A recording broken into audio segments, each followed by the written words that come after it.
Бір қалада өскен жігіт пен қыз бірін-бірі ұнатып үйленіпті. Құда-құдағилар бір-бірімен танысып, арқа-жарқа болып, үлкен мейрамханада тойларын да жасап береді. Той тарқап, күйбең тіршілік басталады. Арада 5-6 ай өткенде, қыз бен жігіттің ыстық суығы басылып қалды ма екен? Екеуі оңаша тұрса да, бірде анау жетпей, бірде мынау жетпей, жиі кикілжің туады екен. Ол біртіндеп ұлғайып, қайталана беретін дауға айналады.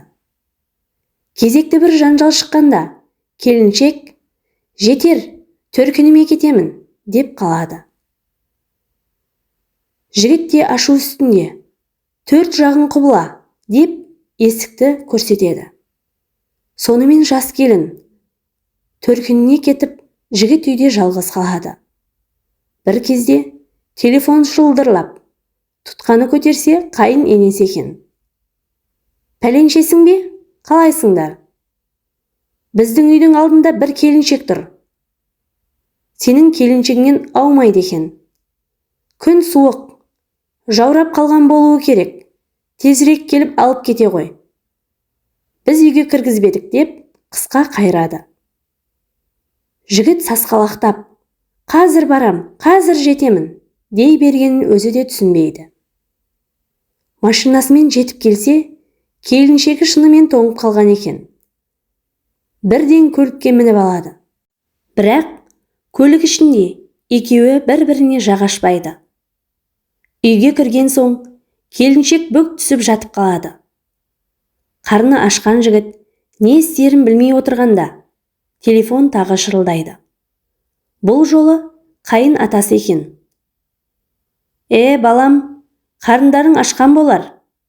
Бүгін үйлерінде қазан қайнамасын біліп, енең ет асып қойды. Екеуің келіп, ет жеп қайтыңдар» дейді дым болмағандай. Бұл екеуі де сыр берместен жетіп барады. Бөтен сөз жоқ. Тамақ тартылып, шай ішіліп болған соң, жігіт «Енді не болар екен?» деп тыпырши бастады. Бұл тегін шақыру еместігін іші сезеді. «Балам, менің саған деген 2 сұрағым бар» деп қайын атасы алыстан сөз бастады. «Я, құлағым сізде, ата.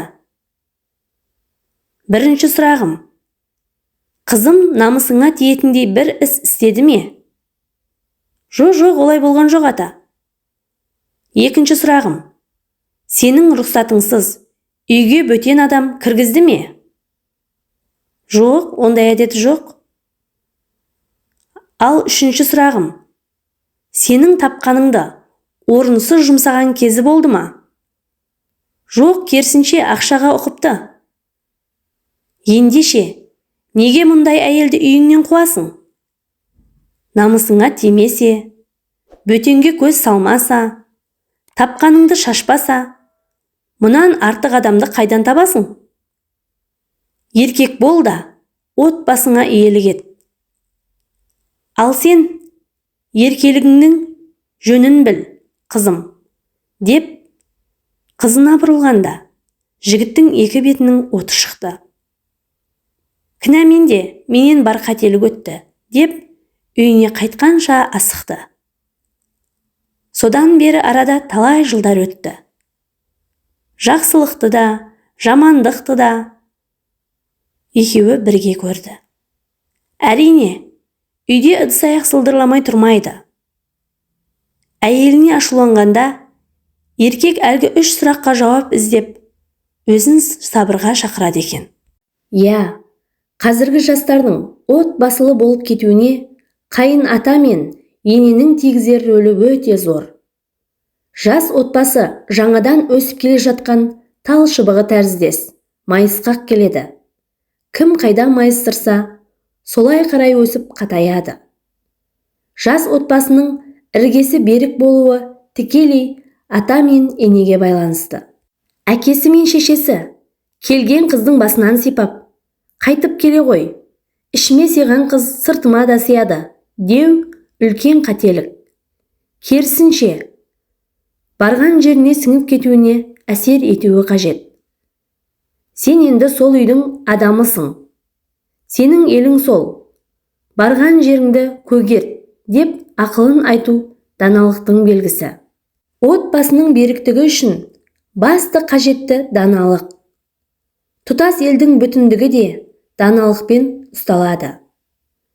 Даналық дегеннің 7 жасардан бастап 70-тегілерге дейін ортақ қажеттілік.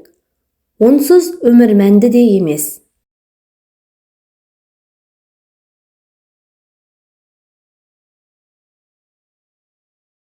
Міне достар, бір отбасын осындай дана қайын ата мен ене сақтап қалған екен.